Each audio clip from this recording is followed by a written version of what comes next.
Selamat malam Bapak Ibu, Shalom. Apa kabar Anda hari ini?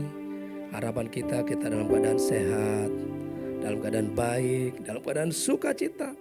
Dalam segala hal kita tetap bersyukur, bersukacita kepada Tuhan. Karena itu adalah kehendak Tuhan dan firman Tuhan. Haleluya. Mari kita siapkan hati kita mau puji Tuhan, kita mau sembah Dia dengan segenap hati kita, segenap jiwa kita. Maka saya percaya ketika itu kita lakukan, tubuh kita yang lelah hari-hari ini Tuhan akan segarkan, Tuhan akan bangkitkan kembali semangat kita. Haleluya. Mari kita tundukkan kepala kita di hadapan Tuhan. Terima kasih ya Tuhan, pimpinan penyertaan-Mu sepanjang hari ini. Kau telah menolong kami dalam beraktivitas hingga saat ini Tuhan. Kami kembali Tuhan bersekutu, memuji, menyembah-Mu Tuhan. Meskipun lewat online Tuhan, tapi kami percaya kuasa Allah tak terbatas Tuhan. Kau sanggup menjamah kami yang di rumah, di mobil, dimanapun berada Tuhan. Karena kuasa Allah tidak pernah terbatas ya Tuhan. Mari ya Tuhan, urapi kami semua Tuhan. Bahkan setiap jemaat-Mu Tuhan yang bersekutu, memuji, menyembah-Mu Tuhan. Hadirlah, lawatlah Tuhan setiap umat-Mu ya Tuhan. Kami serahkan ibadah doa ini ke dalam tangan Tuhan. Dalam nama Yesus kami berdoa. Haleluya. Terima kasih Tuhan.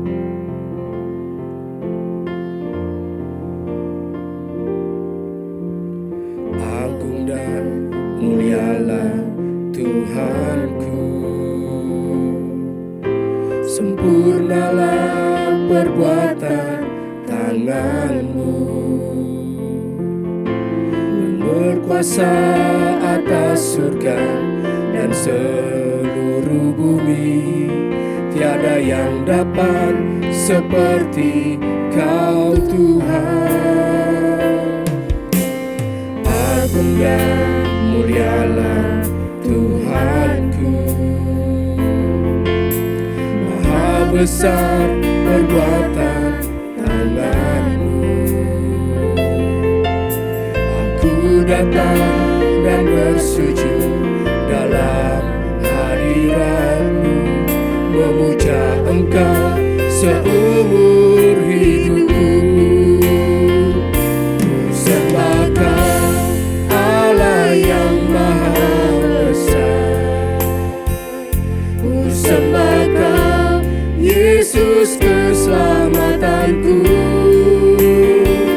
Ku sembah Kau yang kudus, kekuatan hidupku.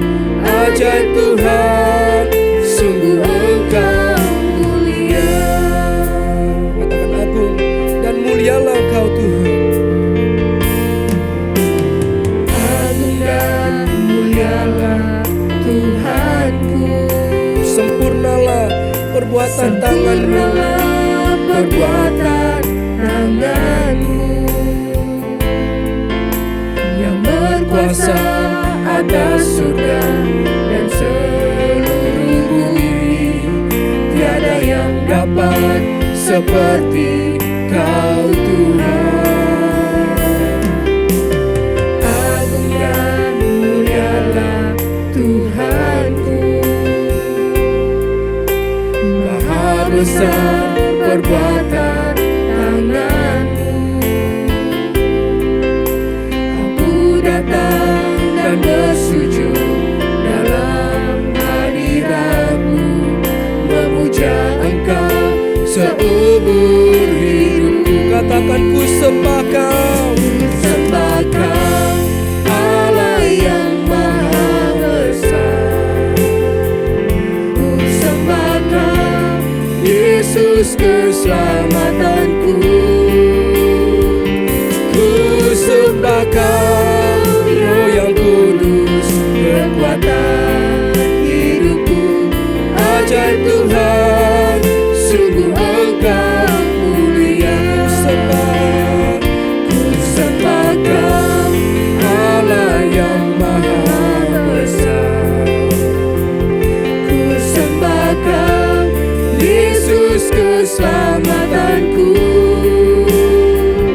Ku sembah Kau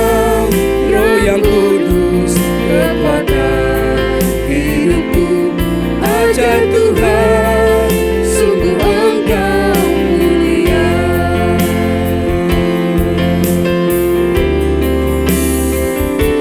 Ku sembah Kau, Allah yang Maha Besar.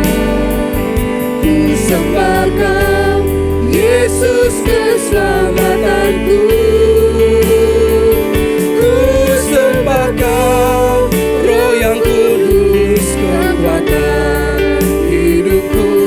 Ajaib Tuhan, sungguh Engkau mulia. Lebih sungguh lagi ku sembah Kau Tuhan, Allah yang Maha Besar. Ku sembah Kau, Yesus keselamatanku. Ku sembah Kau, Roh yang Kudus, kekuatan hidup kami, kekuatan hidupku. Ajaib Tuhan, sungguh Engkau mulia. Ajaib Tuhan, ajaib Tuhan, sungguh Engkau mulia. Ajaiblah Kau Tuhan, ajaib Tuhan, sungguh Engkau mulia.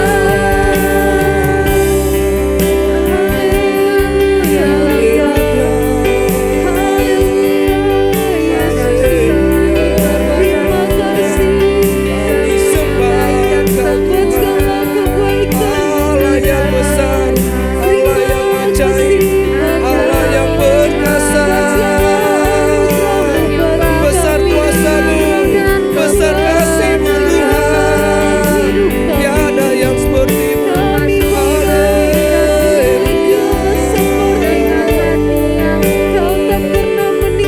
Mari sembah Dia, mari naikkan ucapan syukur-Mu dengan segenap hati-Mu, dengan segenap jiwa-Mu. Naikkan ucapan syukur. Haleluya.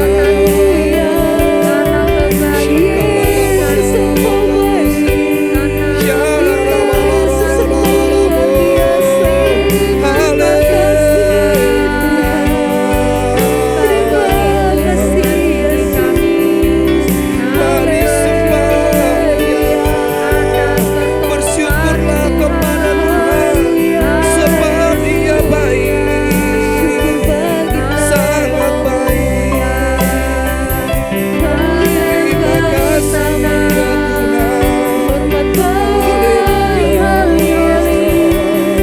Kami rindu jamaat-Mu, kami rindu lawatan-Mu Roh Kudus. Hadirlah di tengah kami ya Tuhan. Sembuhkan yang sakit, pulihkan yang lemah Tuhan. Bangunlah jiwaku, sembah Tuhan. Haleluya. Haleluya.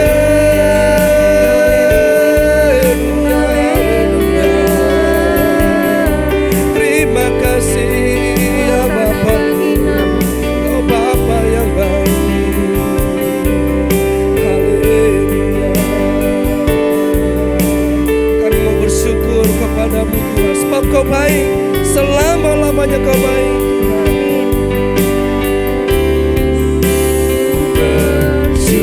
Bersyukur Bapa,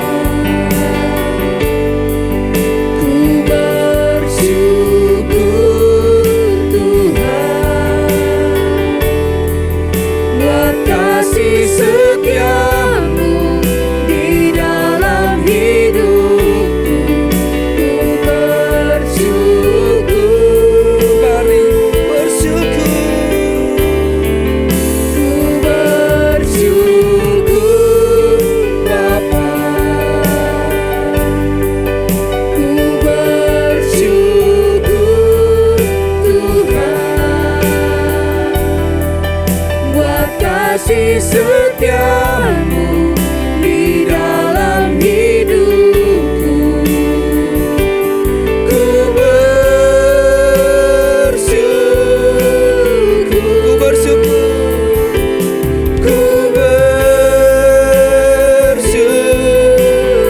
ku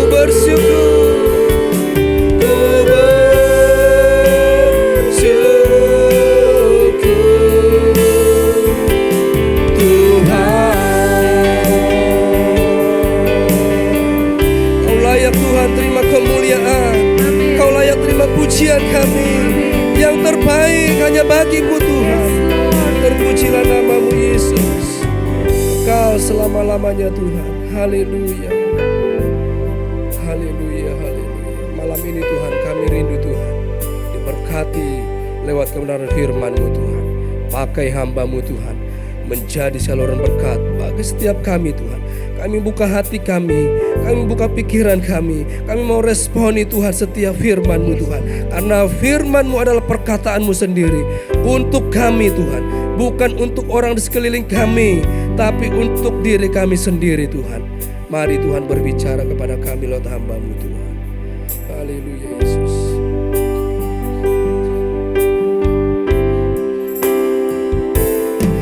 Kau Bapa yang mengasihiku, kuasa-Mu memulihkanku, hati yang baru Kau berikan untukku dapat melihat rencana-Mu indah bagiku. Kau ada di setiap jalanku, hatiku haus dan lapar akan Engkau. Kaulah segalanya di dalam hidupku. Kerajaan-Mu, kebenaran-Mu, itu bagianku. Kaulah yang kupandang selama hidupku, mengasihi-Mu, memuliakan-Mu, Bapa dan Raja-Ku. Katakan sekali lagi, Kau Bapa yang mengasihiku, Bapa yang mengasihiku, kuasa-Mu memulihkanku, hati yang baru Kau berikan untukku dapat melihat rencana-Mu indah bagiku. Kau ada di setiap jalanku, hatiku haus dan lapar akan Engkau. Kaulah segalanya di dalam hidupku. Kerajaan-Mu, kebenaran-Mu, itu bagianku. Kaulah yang kupandang selama hidupku,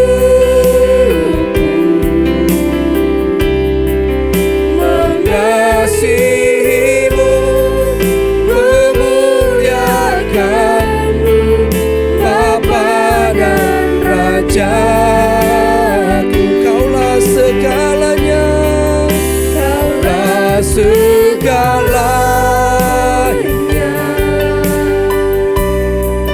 di dalam hidupku. Kerajaan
karena Engkaulah satu-satunya pengharapanku ya Tuhan.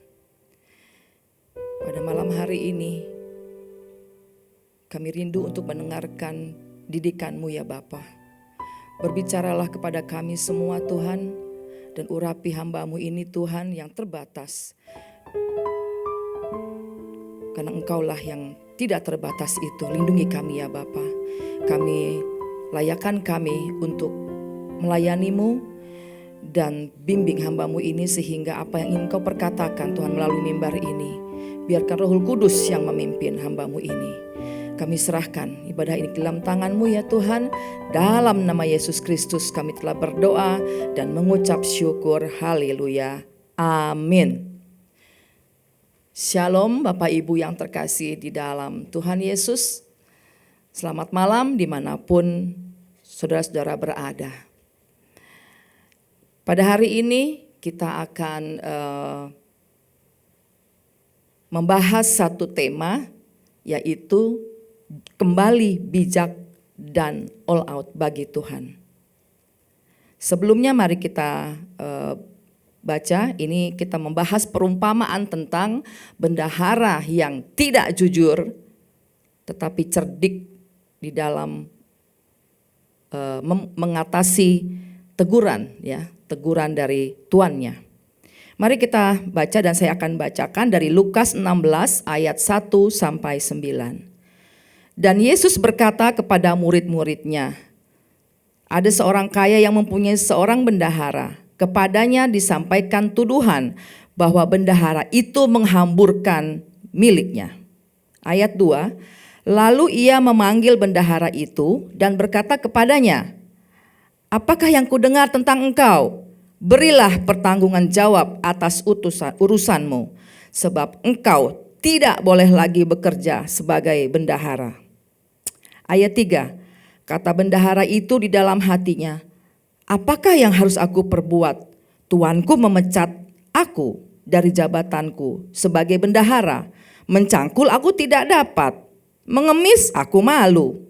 Ayat 4, aku tahu apa yang akan aku perbuat, supaya apabila aku dipecat dari jabatanku sebagai bendahara, ada orang yang akan menampung aku di rumah mereka.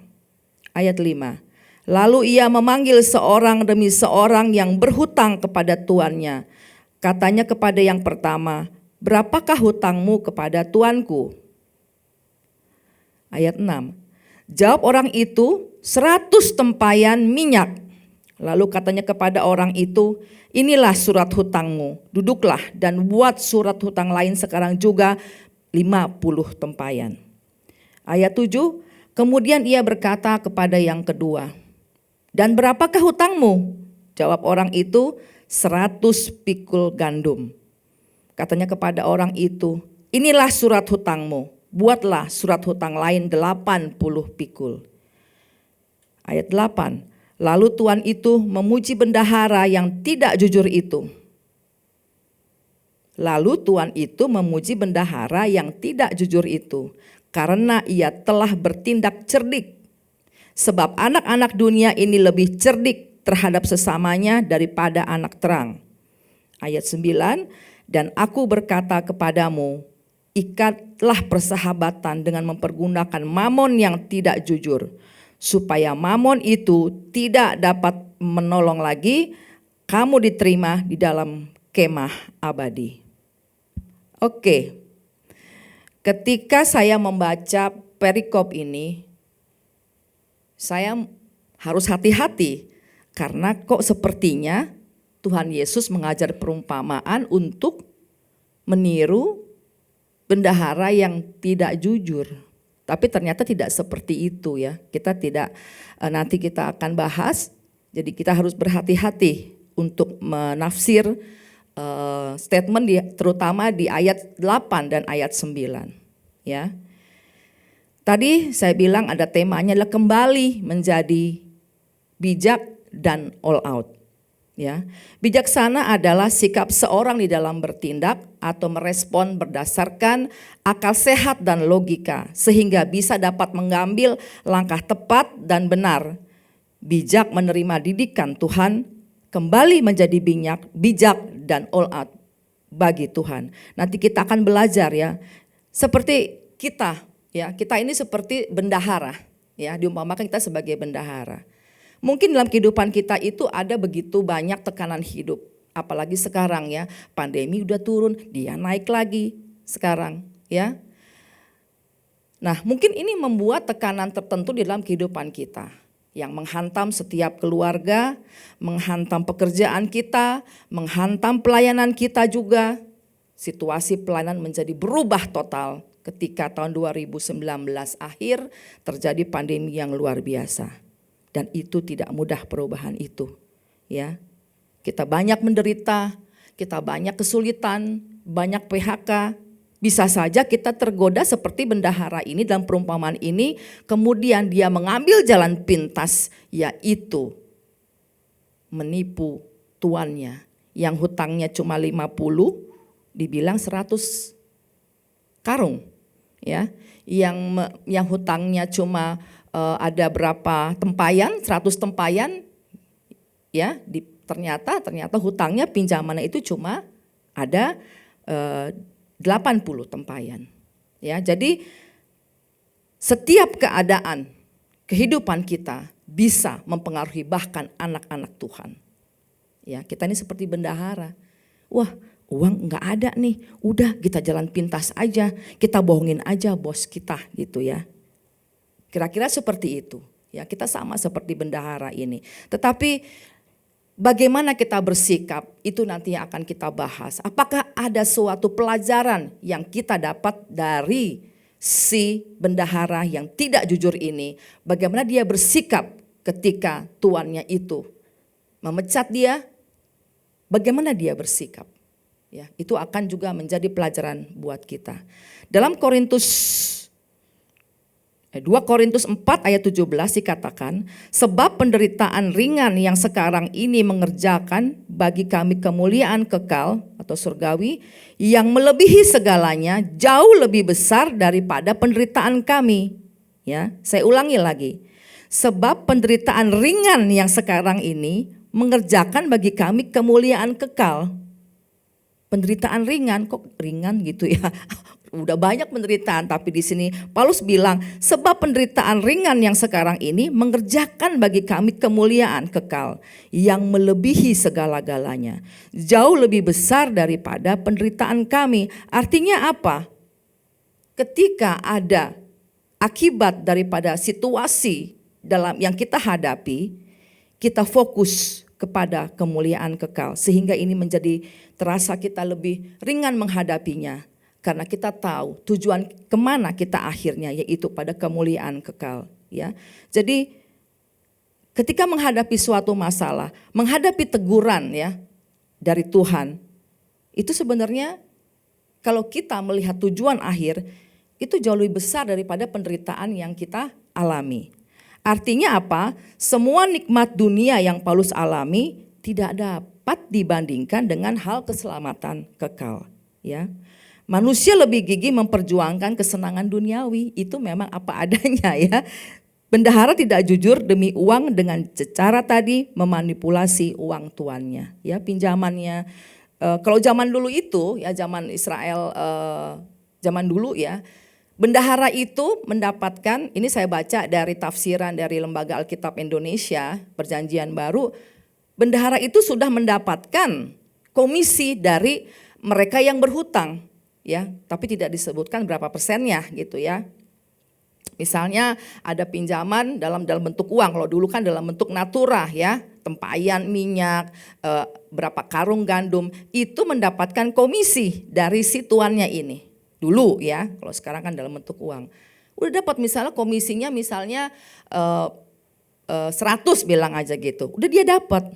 Tetapi mungkin karena dia serakah, dia masih nyatut. Ini bendahara ini, misalnya kan ada orang minjem 50 gitu ya, Tuan ada orang pinjam 100, yang 50 kemana? Ya masuk kantongnya juga. Ada lagi yang pinjam berapa karung gandum, mestinya ada 100 dia bilang, 80 dia bilang 100, yang 20 kemana? Masuk kantongnya lagi. Karena ini apa? Mungkin pada saat itu keadaan ekonomi mungkin juga tidak mudah gitu ya. Jadi dia potong kompas, melakukan, tergoda untuk melakukan hal yang salah itu. Bagaimana dengan kita? Sama. Banyak kejadian terutama di beberapa tahun terakhir, 3 tahun terakhir itu begitu banyak kejadian yang tragis. Yang tidak kita bisa hitung lagi. Banyak pelecehan seksual terjadi. Banyak anak dibunuh sama mamanya. Ada satu keluarga bunuh diri karena sudah putus asa terhadap tekanan kehidupan. Jadi banyak hal-hal itu terjadi. Tetapi kita sebagai anak Tuhan, anak-anak terang, tentunya kita tidak lepas dari teguran Tuhan. Ya, kadang-kadang teguran itu atau masalah yang kita hadapi itu justru merupakan cara Tuhan membebaskan kita. Ya, jadi mari kita pelajari lebih lanjut. Pesan apa sih yang ada di dalam perumpamaan mengenai bendahara ini? Ya, firman Tuhan mengajak kita hidup bijaksana dan sungguh-sungguh mengerjakan keselamatan. All out bagi Tuhan. Ya. Orang duniawi aja mencari dan mengerjakan hal duniawi dengan begitu serius. Ya. Kerja pagi, pulangnya bukan malam, pulangnya pagi lagi ya. Sampai menghalalkan cara yang melanggar firman Tuhan. Tadi yang saya bilang menjadi serakah dan salah jalan. Nah, bagaimana dengan kita? Bagaimana kita hidup di zaman ini? Apakah fokus kita sedang melenceng dari hal-hal kekekalan dan sibuk melakukan kesenangan duniawi yang kebablasan? Enggak salah kok ya, kita menikmati berkat ya, kita jalan-jalan ya, kita menikmati makan bersama keluarga di luar ya. Tapi ketika itu merupakan pelarian terhadap masalah yang kita hadapi, itu sudah agak melenceng tuh. Ya, pelariannya kok bukan kepada Tuhan tapi lebih menggali lagi kepada kehidupan konsumerisme yang kebablasan. Ada loh orang yang stres itu maunya shopping aja. Benar apa benar ya? Benar. Jadi kalau udah saya sibuk atau saya stres nih, kerjaannya ke mall, shopping, pulang-pulang bawa belanjaan, kartu kreditnya jegrek. Nah, begitu akhir bulan ditagih, uangnya tidak ada. Masuklah itu ke dalam suatu godaan. Waduh, kalau begini caranya untuk menutupi biaya untuk bayar kartu kredit, saya mesti banyak cari uang. Mulai tergoda. Waduh, ini ada uang kas nih ya kan? Ya udah deh, kita memberikan laporan yang tidak baik kepada atau bohong, laporannya itu manipulatif, sama seperti bendahara. Jadi hati-hati ketika kita berada di dalam suatu keadaan, kita bisa saja tergoda untuk melakukan manipulasi kepada bos kita, manipulasi kepada keluarga kita, bahkan memanipulasi di dalam pelayanan itu sendiri. Tegurannya sama, kita ini seperti bendahara yang tidak jujur, ya. Jadi hidup benar itu udah terlupakan, dikuasai oleh ambisi dunia dan juga karena himpitan daripada keadaan di zaman ini, ya. Nah, dalam perumpamaan bendahara yang tidak jujur dalam Lukas tadi 16 ayat 8, bukan berarti Yesus itu setuju pada tindakan bendahara yang tidak jujur. Ya, saya sempat terus berkali-kali saya baca buku tafsiran dari Elali, saya bandingkan lagi dengan sumber-sumber lainnya. Apa sih maksudnya supaya tidak salah menafsirkan? Bukan berarti Yesus setuju pada tindakan bendahara yang tidak jujur itu. Ya. Yesus mengajarkan kepada kita bagaimana bendahara itu bersikap, mengambil langkah atas kesalahan yang dibuat ketika dia dipecat sehingga ia kehilangan pekerjaan, uang, bahkan harga dirinya. Karena dia bilang, mencangkul, aku tidak kuat. Mengemis, aku malu. Jadi dia udah berpikir sampai sejauh itu. Pasti setelah aku dipecat tidak ada lagi pemasukan. Ya, bagaimana dengan kita sekarang? Apakah kita dalam keadaan benar sebagai orang percaya? bagaimana kita menyikapi ketika kita ditegur oleh Tuhan atas suatu keberdosaan yang kita buat? Bagaimana sikap kita? Apa kita semakin menjauh dari Tuhan?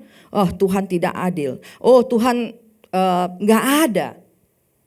Ya, bagaimana? Tetapi bendahara yang tidak jujur ini dikatakan apa? Dengan cerdik dia. Dengan cerdik dia menyikapi keadaan itu. Dengan cerdik dia menyikapi PHK itu. Dalam konteks ini saya baca dari konteks aslinya adalah cerdik itu berarti bijaksana. Memandang ke depan, mempunyai wawasan ke depan, rencana ke depan.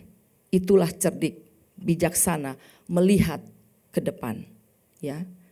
Jadi kalau kita mulai mengejar hal-hal duniawi, udah mulai tidak memikirkan masalah rohania. Ya.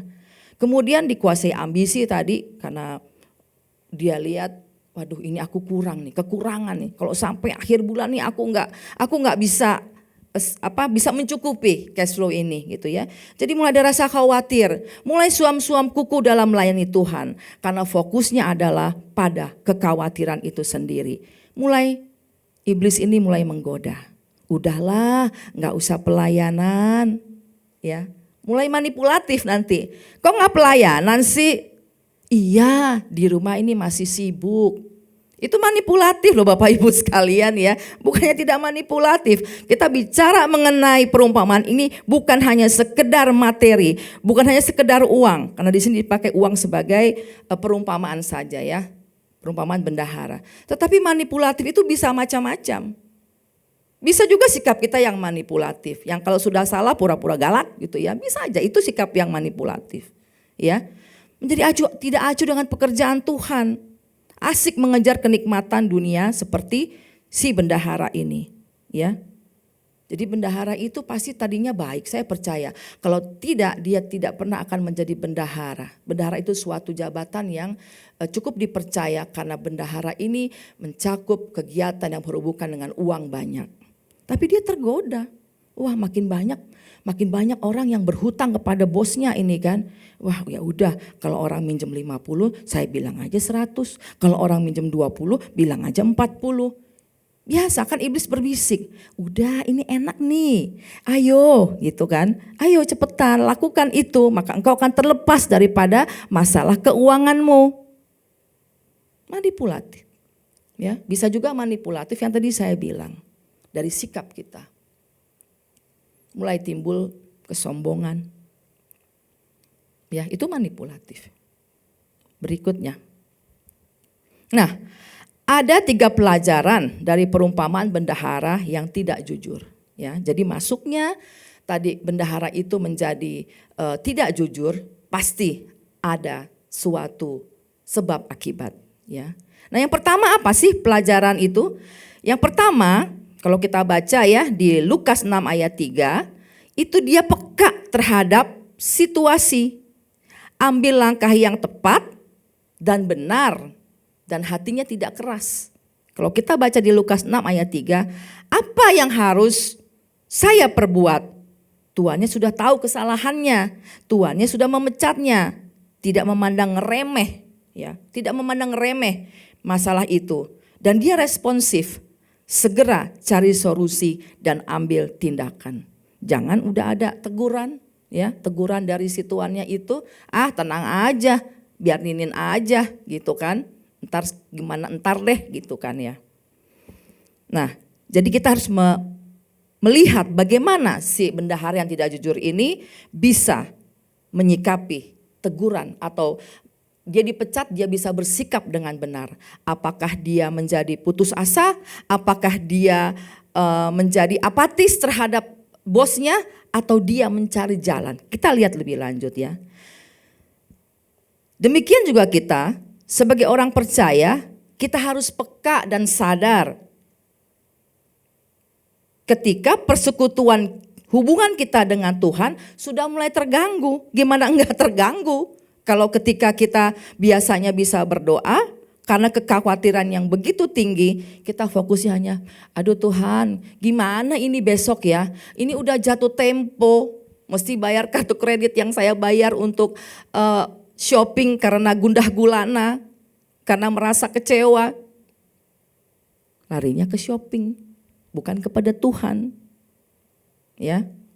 Jadi akibatnya makin terhimpit. Tetapi bendahara ini tidak. Dia peka terhadap situasi dan dia tahu bahwa dia harus memperbaiki diri dan kembali menjadi bijaksana, kembali all out untuk melayani tuannya. Ya, kalau toh misalnya dia dipecat, tetapi nanti kita lihat ada langkah-langkah yang membuat dia dikatakan di sini oleh tuannya, dia memuji bendahara yang tidak jujur itu. Udah salah, udah korupsi, udah manipulatif, tapi masih dibilang memuji bendahara yang tidak jujur itu. Kenapa? Nanti kita lihat ya. Kemudian apa? Mungkin kita sudah jarang menyediakan waktu untuk berdoa yang merupakan nafas hidup orang percaya. Ya, ketika Tuhan kita tuh Bapa di surga, Yesus itu menegur kita, kita harus peka ya. Seperti yang dilakukan oleh si bendahara ini, ya. Jadi kalau sudah mulai terlalu fokus pada kesenangan duniawi, ambil langkah. Kalau kita sadar udah melakukan kesalahan, ditegur Tuhan, kenapa ya saya kok begini serba salah ya? Ditegur kita, masa iya sini teguran gitu ya. Peka, kita langsung lakukan langkah itu. Kemudian apa? Melakukan pemberesan agar hubungan dengan Tuhan menjadi erat lagi, ya. Dikatakan apa? Carilah dahulu kerajaan Allah, maka semuanya akan ditambahkan kepadamu. Ya, jangan ditegur Tuhan malah marah, terus nggak mau ke gereja, ya, malah meninggalkan pelayanan. Kok kita yang salah, malah Tuhan yang dimusuhin gitu ya, salah alamat lah, ya. Dan mengelola berkat yang kita dapat itu fokus untuk memuliakan Tuhan, ya.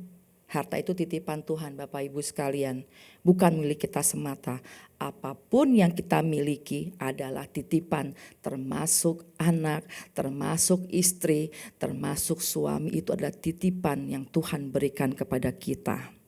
Ya, jadi kita harus selalu membawa pelayanan kita dengan bijaksana. Keluarga juga melayani ya, kalau kita di keluarga masak, nyuci, itu pelayanan juga.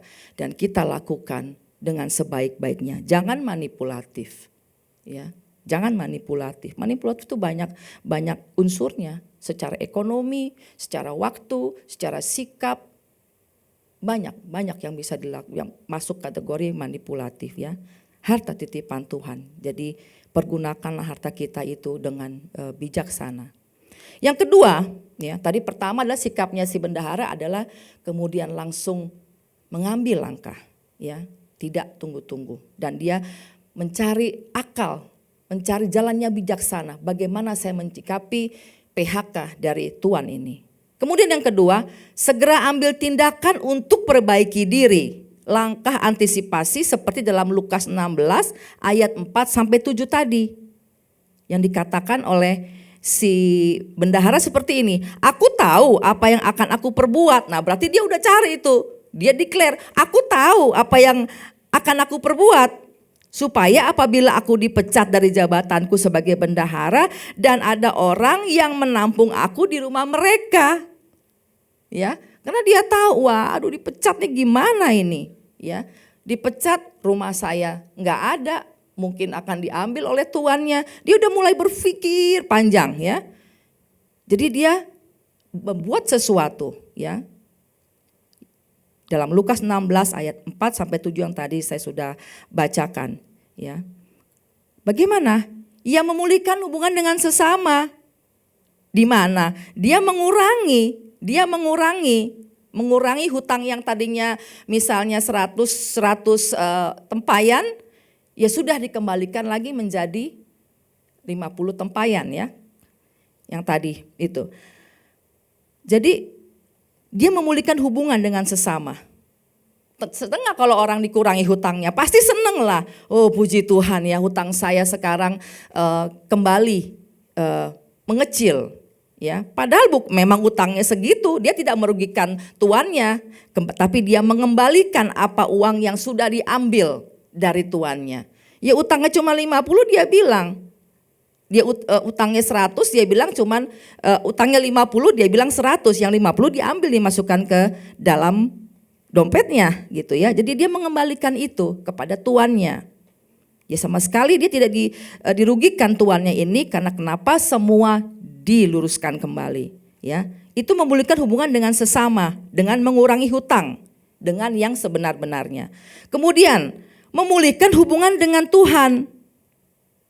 Ya, maksudnya apa? Stop memanipulasi Tuhan hanya untuk cari kekayaan, tapi lupa sudah menyakiti hati Tuhan. Ya, bendahara sudah menggelempungkan hutang para debitur gandum dan minyak zaitun itu kepada tuannya. Dia ambil 100 karung, yang dikasih cuma 50 karung. Dia ambil berapa tempayan? 100 tempayan, yang dikasih cuma 80 tempayan. Wah, ya, asik ini ya, banyak tambahan pemasukan.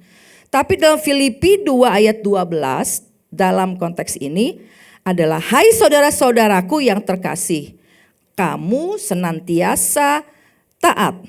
Karena itu tetaplah kerjakan keselamatanmu dengan takut dan gentar, bukan saja seperti waktu aku masih hadir, tetapi pula sekarang waktu aku tidak hadir. Korelasinya apa dengan bendahara ini? Istilahnya kalau tuannya tidak ada pun dia harus jujur terhadap tuannya. Demikian pun kita sebagai anak-anak Tuhan. Memang Yesus sudah naik ke surga, tetapi walaupun dia tidak ada, kita harus terus pegang firman-Nya. Ya, ada satu statement seperti ini. Bukan hanya menguasai firman, tetapi firman harus menguasai kita. Banyak, enggak sekolah teologi pun bisa menguasai firman. Tapi pertanyaannya adalah, apakah firman menguasai hidup kita?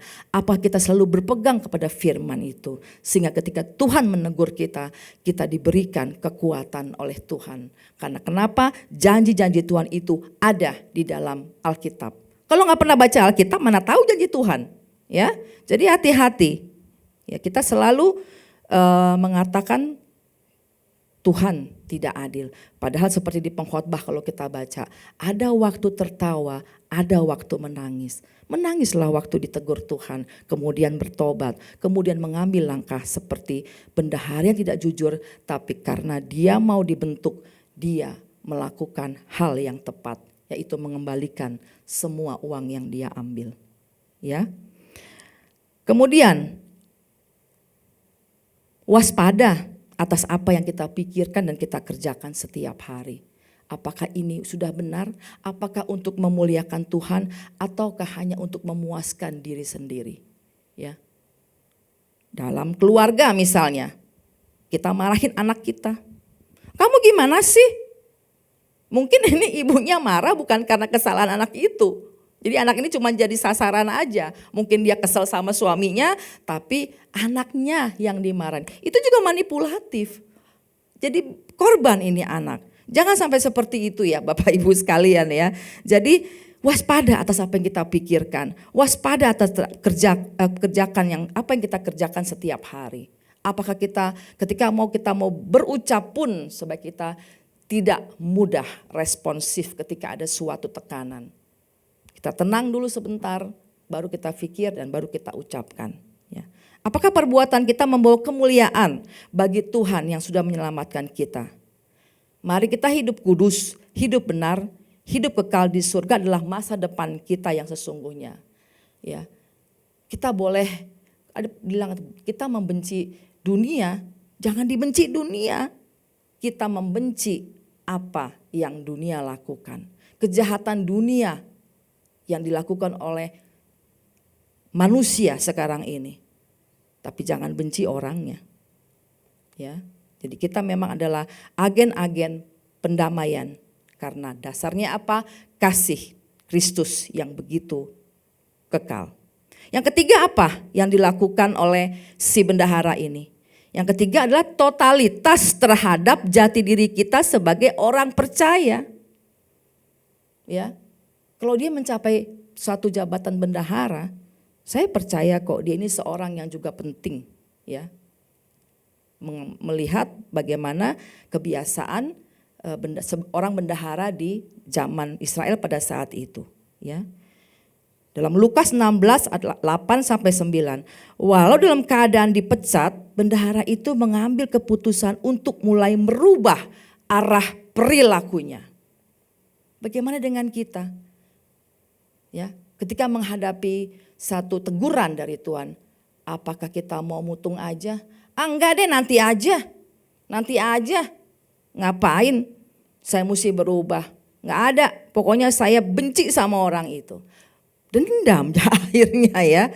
Jadi di dalam ayat 8 dikatakan Tuhan itu memuji bendahara yang tidak jujur itu karena ia bertindak dengan cerdik. Saya sudah jelaskan tadi, dalam teks ini diartikan adalah dengan bijaksana. Padahal dia udah dipecat, mesti akan bingung, tapi dia tetap menyikapinya dengan bijaksana, mengembalikan uangnya, ya. Kemudian dia suruh declare kepada mereka yang berhutang, ya sudah, ini saya kurangi, kamu tulis dikurangi ya, dari 100 karung menjadi 50 karung. Di ayat 9 kita lihat apa? Ikatlah persahabatan dengan mempergunakan mamon yang tidak jujur. Kok aneh disuruh menggunakan mamon yang tidak jujur? Mamon tidak jujur kok dipergunakan, ya? Artinya apa? Kita menggunakan berkat duniawi yang terkadang terkontaminasi cara mendapatkannya. Mamon ya, mamon yang tidak jujur itu adalah berkat duniawi yang didapat bisa saja terkontaminasi dalam cara mendapatkannya. Padahal Tuhan berjanji memberikan berkat sesuai takarannya bagi anak-anak terang yang setia mencari kerajaan Allah tadi. Carilah kerajaan Allah, maka semuanya akan ditambahkan kepadamu. Janji Tuhan semuanya akan ditambahkan pada kita. Jadi jangan sampai kita kemudian karena himpitan daripada keadaan dunia sekarang ini, kita sampai meninggalkan siapa jati diri kita sebagai orang-orang percaya. Yang terakhir adalah kesimpulannya, sadari kesalahan kita. Pasti kita ditegur Tuhan. Justru pada saat kita mengalami masalah, sebenarnya bukan kemarahan Tuhan, tapi teguran Tuhan yang membawa kita untuk hidup lebih baik lagi. Kemudian apa lagi? Setelah sadar, ya kembali dong pada jalannya. Lakukan apa yang terbaik untuk Tuhan selama kita hidup mencari nafkah, melayani di gereja, melayani keluarga. Tuhan mengampuni, Tuhan memberikan kekuatan. Ya. Bekerja di dunia dengan hikmat dan tuntunan Tuhan. Yang keempat adalah jalani prosesnya. Ketika Tuhan sedang menghajar kita, kayak bendahara itu dipecat, itu diajar oleh tuannya. Demikian pun kita, terkadang kita dihajar oleh Tuhan kita. Lakukan langkah perbaikan dengan hikmat Tuhan. Mohon kekuatan Tuhan agar kita tidak salah langkah. Apa yang Tuhan beri, persembahkan untuk kemuliaan Tuhan. Sadarlah ketika ditegur dan kita mengambil sikap yang tepat sehingga kita bisa merubah arah dari keterpurukan. Ya, seperti bendahara ini dia dipecat, tetapi disebut apa? Tuhannya memuji bahwa dia bijaksana di dalam menyikapi ajaran daripada tuannya itu. Mari silahkan pemusik dan singer kita menyanyikan lagu Yesus Penolong yang Setia. Haleluya.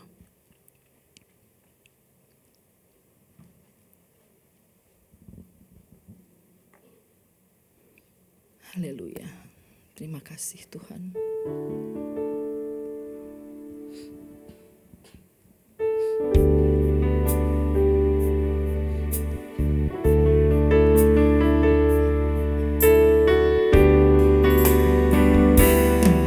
Saat ku berjalan, kasih-Mu menerangi langkahku, tak ku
yang terbaik bagiku. Kau lebih sanggup pulihkan hidupku. Ku berserah, ku percaya, hanya Yesus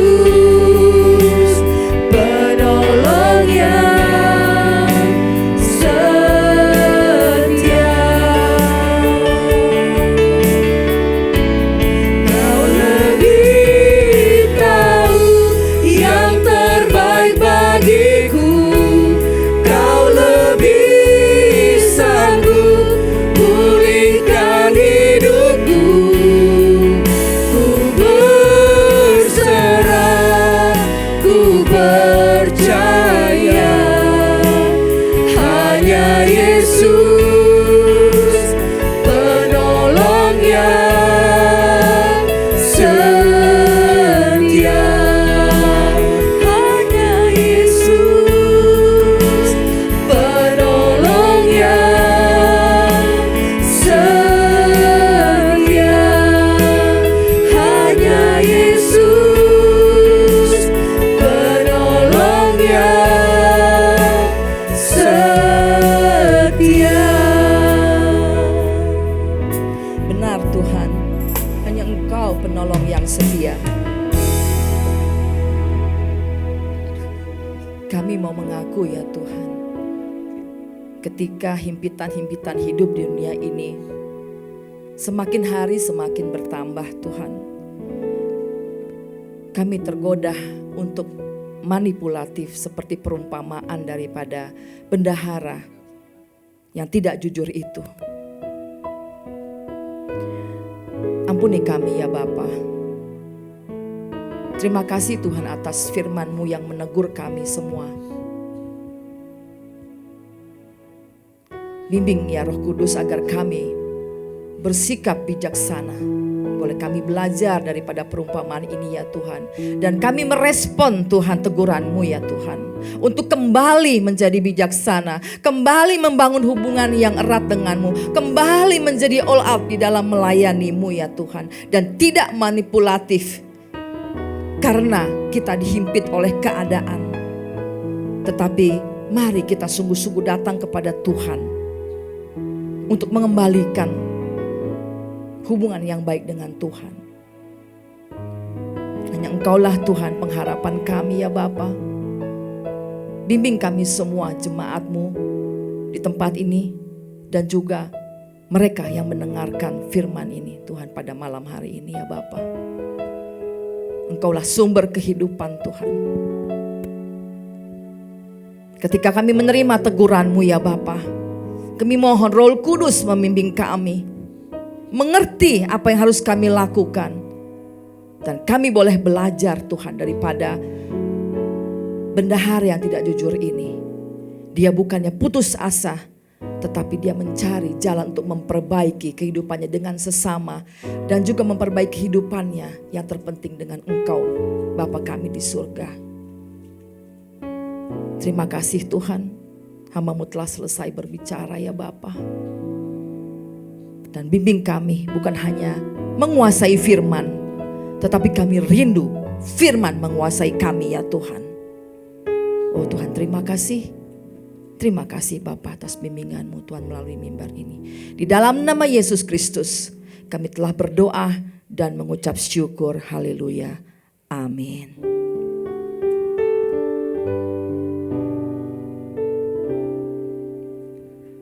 Puji Tuhan, kita telah diberkati lewat kebenaran firman Tuhan pada malam hari ini. Dan saat ini kita akan masuk dalam doa syafaat. Pastikan kita semua berdoa dengan sungguh-sungguh, maka saya percaya Tuhan akan menyatakan kuasa-Nya. Amin.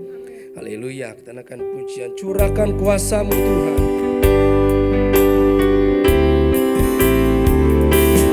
Curahkanlah kuasa-Mu Tuhan, mukjizat terjadi di tempat ini. Curahkanlah kuasa-Mu Tuhan. mujizat terjadi sekarang ini. Curahkanlah kuasa-Mu. Hari ini kami datang kepadamu. Mujizat terjadi di tempat ini. Yes, haleluya. Curahkanlah kuasa-Mu Tuhan. Mujizat terjadi sekarang ini. Mujizat terjadi sekarang ini.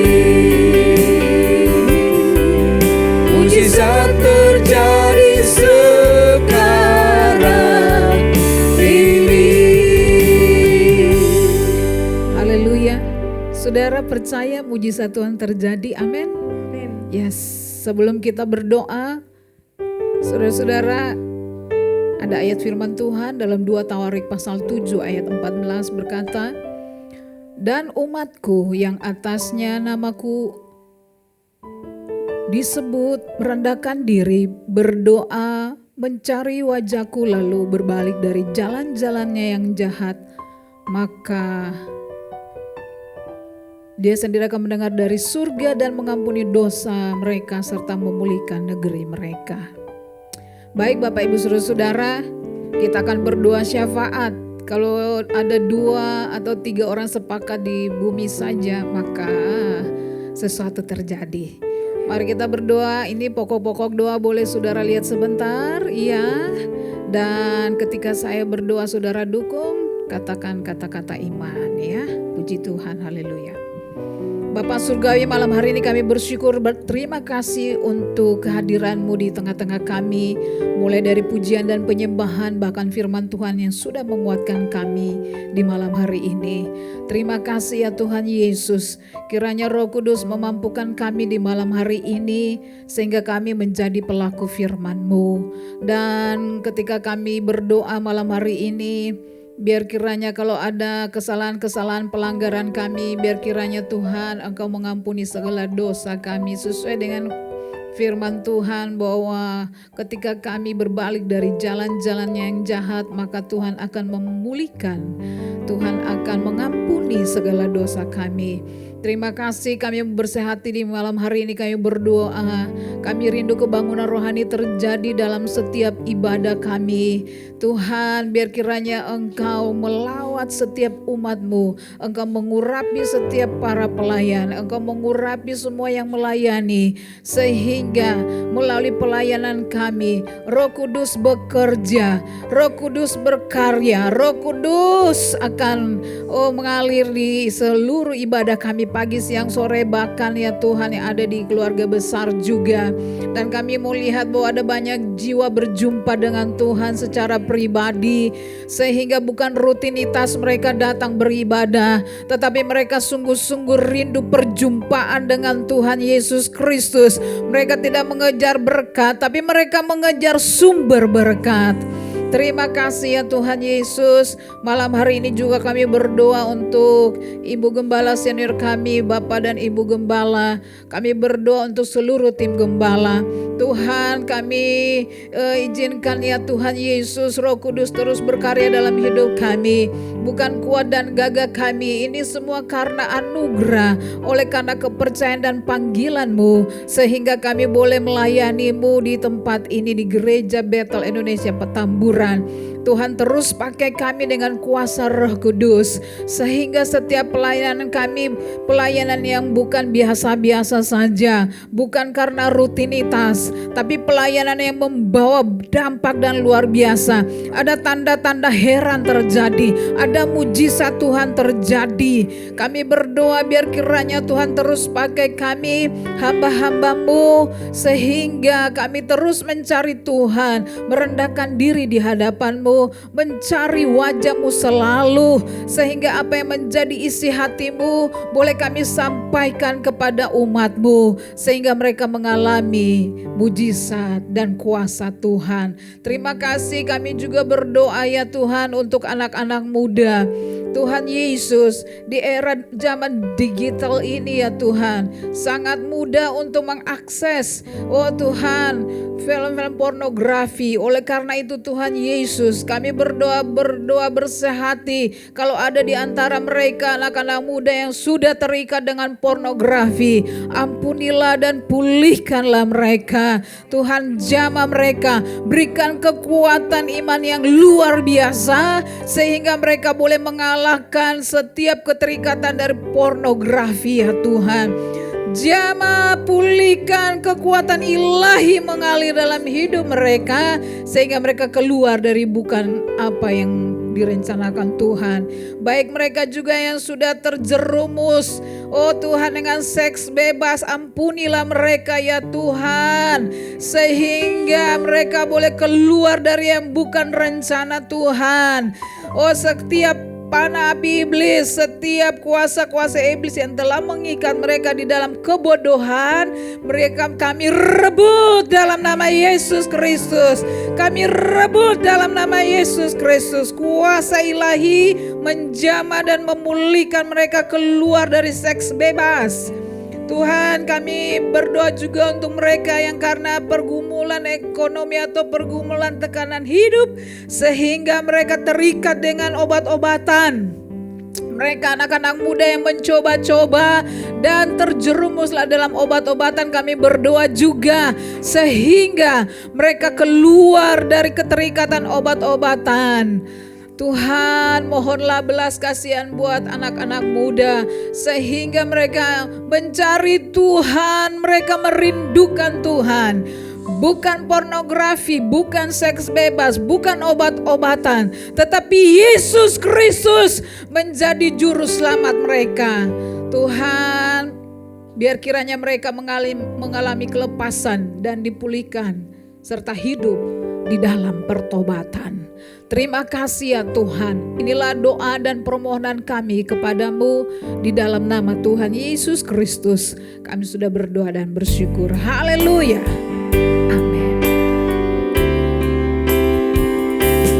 Bagi bangsa ini kami berdiri dan membawa doa kami kepadamu. Sesuatu yang besar pasti terjadi dan mengubahkan negeri kami. Hanya nama-Mu Tuhan ditinggikan atas seluruh bumi. Kembali kami berdoa di hadapan-Mu ya Bapa. Ya Tuhan kami berdoa untuk setiap gejolak yang terjadi, khususnya mengenai kenaikan harga-harga bahan pokok yang semakin tinggi di negara kami ini Tuhan. Tuhan, kami mohon agar Tuhan memberikan kekuatan kepada pemerintah, agar mereka Tuhan beri hikmat dan kekuatan dalam menanganinya. Biarlah kebijakan-kebijakan yang diambil boleh memberikan solusi yang baik. Mari ya Tuhan, tolonglah pemerintahan kami, tolonglah masyarakat kami Tuhan. Untuk itu kami hadapkan semua permasalahan ke dalam tangan-Mu. Kiranya Tuhan yang menolong kami semua, sehingga ada kedamaian kesejahteraan atas masyarakat kami. Bapa Surgawi, kami juga berdoa untuk keamanan dan kedamaian kiranya terus terjaga atas bangsa kami ini. Mari Tuhan memakai setiap aparat yang telah Tuhan tetapkan untuk menjadi pelindung, pengayom atas masyarakat kami, atas negara kami ya Tuhan. Mari Tuhan, Kau sendiri yang memberi kekuatan kepada mereka dan pertolongan kepada mereka yang bertugas untuk menjaga keamanan atas negara kami ini semua. Kami juga berdoa ya Tuhan agar kiranya masyarakat Indonesia yang belum divaksin, kiranya mereka boleh menerima vaksin dan mau untuk divaksin. Mari tolong setiap program pemerintah yang diadakan Tuhan, agar kesehatan masyarakat ini boleh terjamin melalui vaksin yang diadakan. Bapa Surgawi, Kami serahkan itu semua ke dalam tangan-Mu. Kiranya Tuhan yang menolong kami semua. Dan kami pada kesempatan ini juga ya Tuhan, kami akan memberikan persembahan. Biarlah Tuhan tangan-tangan yang Tuhan berkati, biarlah kami memberikannya untuk pekerjaan-Mu. Kiranya apa yang kami berikan ini boleh menolong, melebarkan pekerjaan Tuhan di gereja kami. Bapa Surgawi, kami serahkan semuanya ke dalam tangan-Mu dan berkatilah kami semua. Di dalam nama Tuhan Yesus Kristus, kami berdoa dan mengucap syukur. Haleluya. Amin. Haleluya, kita akan memberikan persembahan untuk Tuhan. Mari kita memberi yang terbaik untuk Tuhan. Kasih-Nya seperti sungai, kasih-Nya seperti sungai. Kasih-Nya seperti sungai, kasih-Nya seperti sungai. Kasih-Nya seperti sungai di hatiku, mengalir di waktu hujan, mengalir di waktu panas. Kasih-Nya seperti sungai di hatiku, berkat-Nya seperti sungai, berkat-Nya seperti sungai, berkat-Nya seperti sungai, berkat-Nya seperti sungai di hatiku, mengalir di waktu hujan, mengalir di waktu panas. Berkat-Nya seperti sungai di hatiku, berkat-Nya seperti sungai di hatiku, berkat-Nya seperti sungai di hatiku. Terima kasih persembahan Bapak Ibu. Tuhan Yesus memberkati. Pengumuman untuk kita semua, jadwal pelayanan untuk doa Selasa yang akan datang akan dilayani oleh Pendeta Madya David Michael Gerungan. Mari tetap setia, kita berdoa dan bersekutu untuk mendengarkan firman-Nya. Haleluya. Kita akan akhiri ibadah kita malam hari ini. Kita percaya bahwa ketika kita bersungguh-sungguh bersekutu dengan Tuhan, maka Tuhan pasti memberkati kita. Haleluya. Naikkan pujian. Terima kasih Yesus. Terima kasih Yesus. Terima kasih Yesus. Terima kasih Yesus. Ku beri syukur hanya bagi-Mu, ya Allahku, ya Tuhanku. Terima kasih Yesus. Terima kasih Yesus. Ku beri syukur hanya bagi-Mu. Terima kasih Yesus. Ku beri syukur hanya bagi-Mu. Ku beri syukur hanya bagi-Mu. Terima kasih Yesus. Ku beri syukur. Ku beri syukur hanya bagi-Mu. Terima kasih Yesus.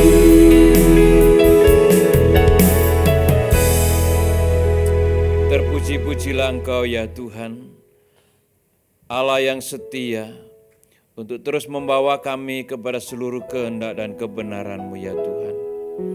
Malam hari ini kami bersyukur atas setiap firman yang Tuhan boleh taburkan bagi setiap kami ya Bapa. Terima kasih untuk hamba-Mu yang telah menyampaikan firman ini ya Tuhan. Tuhan berkati pakai lebih heran ya Bapa. Biar kiranya setiap firman yang Tuhan taburkan ini tidak menjadi sia-sia, melainkan terus membawa kami semakin intim dengan Tuhan ya Bapa. Terima kasih Bapa di surga, dan kami menyerahkan seluruh sidang jemaat-Mu ya Tuhan, dalam berkat-berkat-Mu ya Bapa, baik berkat atas keluarga, berkat atas pekerjaan, atas masa depan ya Tuhan, Tuhan limpahkan bagi mereka ya Bapa. Oleh karena itu sekarang saudaraku, arahkanlah hatimu kepada Tuhan, dan angkat tanganmu, terimalah segala berkat yang datang dari Allah.